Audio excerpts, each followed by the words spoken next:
লিখছেন আমার বিরুদ্ধে। আরে ভাই, সুদখোরকে সুদখোর বলছি, পার্থক্য হচ্ছে একটা সুদখোর আর একটা সুদের কারিগর।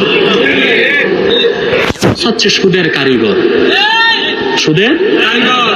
শুধুমাত্র 10 বছরে 33 লক্ষ বাঙালিকে সে সুদখোর বানিয়েছে।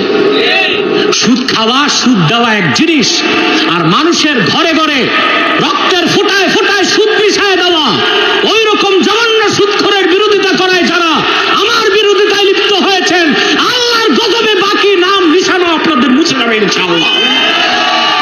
দিয়েছে। এখন একজনের চেহারা খুব দেখা যায় টেলিভিশনে। বাংলাদেশের মহিলাদেরকে বিভস্ত্র করার জন্য, গ্রামে গঞ্জে সুদের মতো কবিরা গুনাহকে পৌঁছে দেওয়ার জন্য সবচেয়ে বড় অবদান যিনি রেখেছেন তার নাম হলো ডাক্তার ইউনূস। সুদ এত বেশি কোনো ব্যাংকে নাই যত বেশি গ্রামীণ ব্যাংকে, এবং এই সুদ দিয়ে তিনি মানুষের বাড়িঘর ভেঙে নিয়েছেন। এটার অসংখ্য নজির আছে। যদি ইসলাম থাকতো, হাজার হাজার জিনার দায়ে তাকে শাস্তি দেয়া হতো। আল্লাহ আমাদেরকে সঠিক সমঝ দান করুক, আমরা বলি আমিন। আমার নবী বলেছেন, একটা কাজে সুদের খায় 42 বার মায়ের সাথে জিনার গুনাহ তার আমলনামায় ওঠে।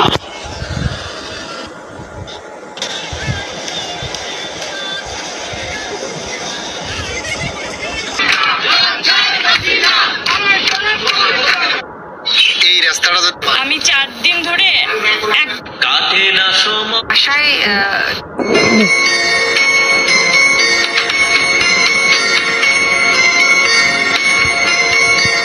ভিডিওতে ভিউজের জন্য একটা মানুষ আমার সোনার বাংলা, আমি তোমায় ভালোবাসি, আমার সোনার বাংলা, আমি তোমায় ভালোবাসি। হারুন আঙ্কেল মানে হারুন আঙ্কেলের 1 মিনিট 11 সেকেন্ডের খেলাধুলার ভিডিও নেট পাড়ায় ভাইরাল। ফুল ভিডিওটি দেখতে চাইলে কমেন্ট বক্স চেক করুন। হারুন আঙ্কেল ছাত্রলীগের নেতা প্রপোজ করার পর থেকে আমার নাম হয়ে গেছে আসসালামু আলাইকুম ভাবি।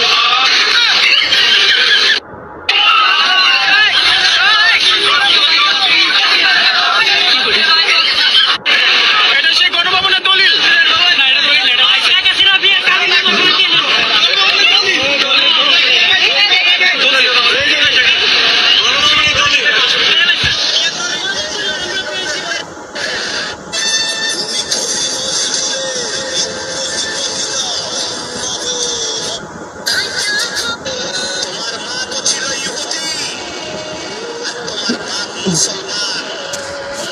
তোমার যোগ্যতা নাই, তোমার মা তো ছিল ইহুদি আর তোমার বাপ মুসলমান।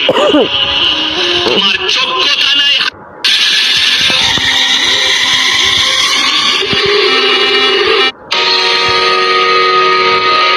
তুমি বিশাল আকাশের নক্ষত্রের মাঝে আলো দাও অন্ধকারে কোটি কোটি মানুষের।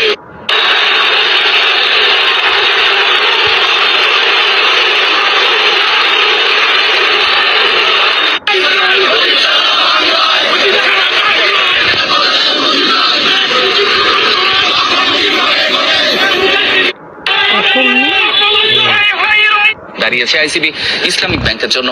তারুল্য সংকটে থাকা খেলতে চান, কবে খেলবেন বলেন?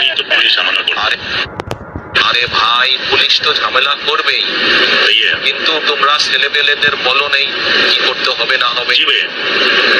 শিবিরের ওদেরকে তো বলাই আছে, পুলিশ ঝামেলা করলেই তারা ইঙ্গেজ হবে। এর প্ল্যান তো তাই ছিল, কিন্তু আমাদের ছেলেগুলো শুরুতেই ভয় পেয়েছে। একটু কম বয়সী ছেলে সব, ওরা তো সাহসী না, আচ্ছা, শিবিরের মতো না। কাল প্রাইভেট বাসের থেকে আবার নামবে, যতটুকু শুনলাম।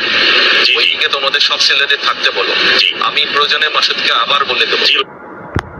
হ্যাঁ, এবার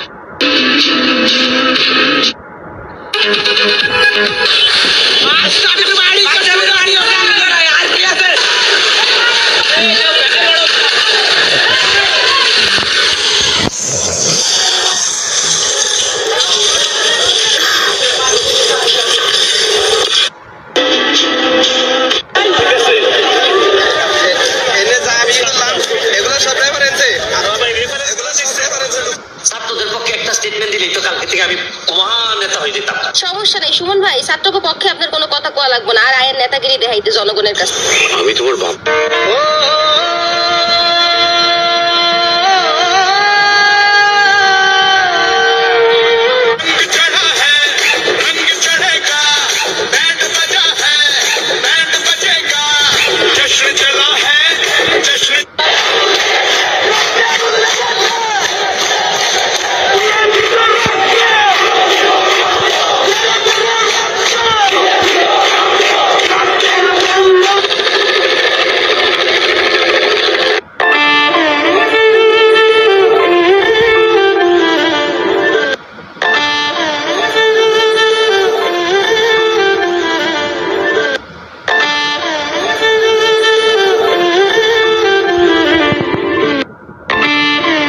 মেধা খেতে আমরা পয়সা কামাই করতে পারি, দেশের পয়সা চুরি করার আমাদের কোনো প্রয়োজন নেই।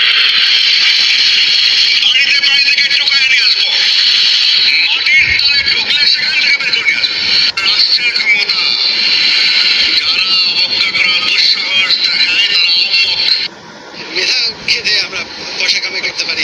বলেন না ওটা কি ঠেলে যখন মাশাআল্লাহ, দেখেন একজন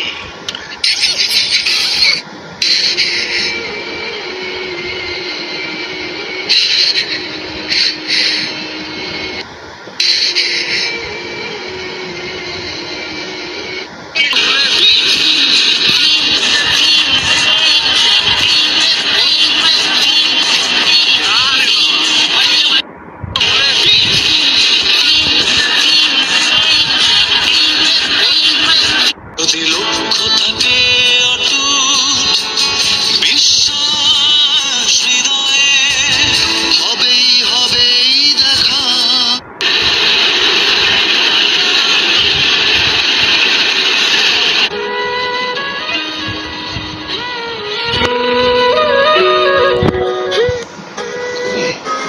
এই জামাত যেখানে যেখানে লাগবে ওখানে ইসলাম ধ্বংস হয়ে যাবে।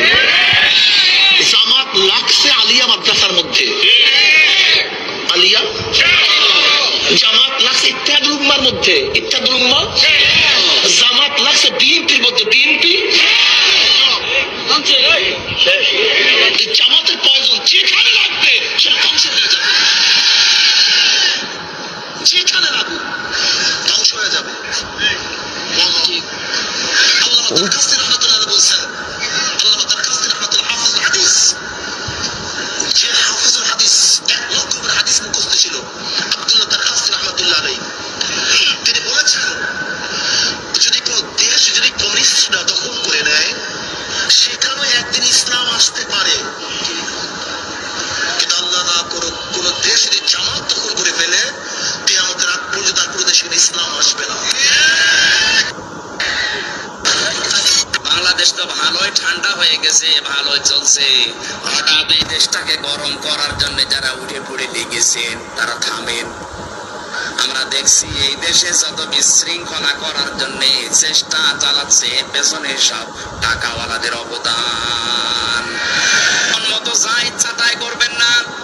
যারা বিভিন্ন দায়িত্বে আছেন, সম্পদের সমতার বিভিন্ন পাওয়ারের এই জায়গায় আপনি থেকে মানুষের প্রতি ইহসান করে নিজের প্রতি ইহসান আল্লাহর তরফ থেকে বাড়িয়ে নেন, এটার সুযোগ আছে।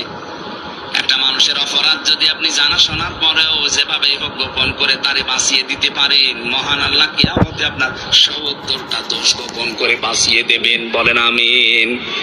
অবতাগি ফিমা ওয়ালা তানস।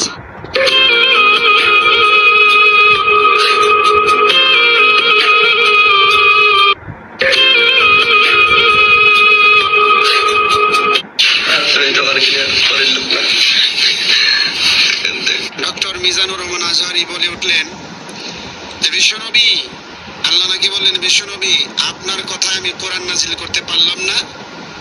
ওমরের কথায় 22 জায়গায় কোরআন নাজিল করলেন নবীর সিদ্ধান্ত বাদ দিয়ে। এই কথাটা আমার খুব খারাপ লেগেছে। আপনারা দেখুন হযরত ওমর রাসূলে পাক বাংলা নাটক দেখলে গুনাহ হবে কিনা, এটা কোনো প্রশ্ন হলো ভাই? বাংলা নাটক দেখলে গুনাহ হবে মানে? আচ্ছা ধরেন বাংলাদেশের কোন একটা মসজিদের খাদেম হিসেবে একজন মহিলাকে নিয়ে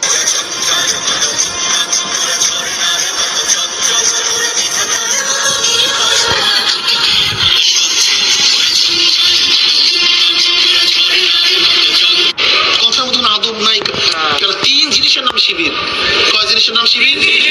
বেয়াদ্দপ, বেআমল, উচ্ছৃঙ্খল। বেয়াদ্দপ, বেআমল, উচ্ছৃঙ্খল, এই তিন জিনিসের সমন্বয় শিবির হয়। মাঝখানে এদের ব্যাপারে কথা বন্ধ করছিলাম, কিন্তু এখন যা দেখতেছি এরা যা শুরু করছে, আল্লাহ না করুক যদি চলতে থাকে, তাহলে শহীদিন আর বাংলাদেশে থাকবে না, সব নষ্ট হয়ে যাবে। কথার মধ্যে কোনো আদব নাই। এখন আস্তাগফিরুল্লাহ। দেখুন দেখুন জাতির দাদার মাথার মধ্যে উঠে কিভাবে প্রস্রাব করতেছে। ওই দেখেন হুজুর আবার বেয়ে বেয়ে উঠতেছে, ওর প্রস্রাব কি হুজুরের উপরে পড়তেছে না?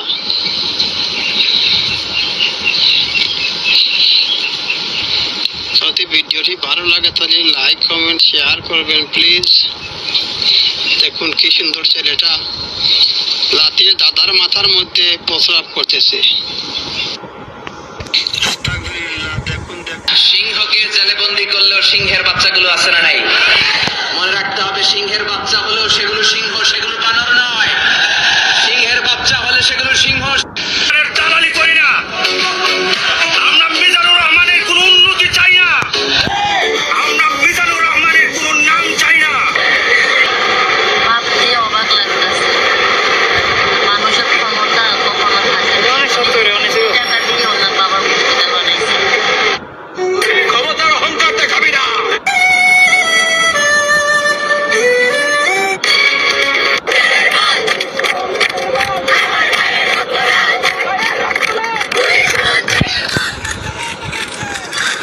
Yeah.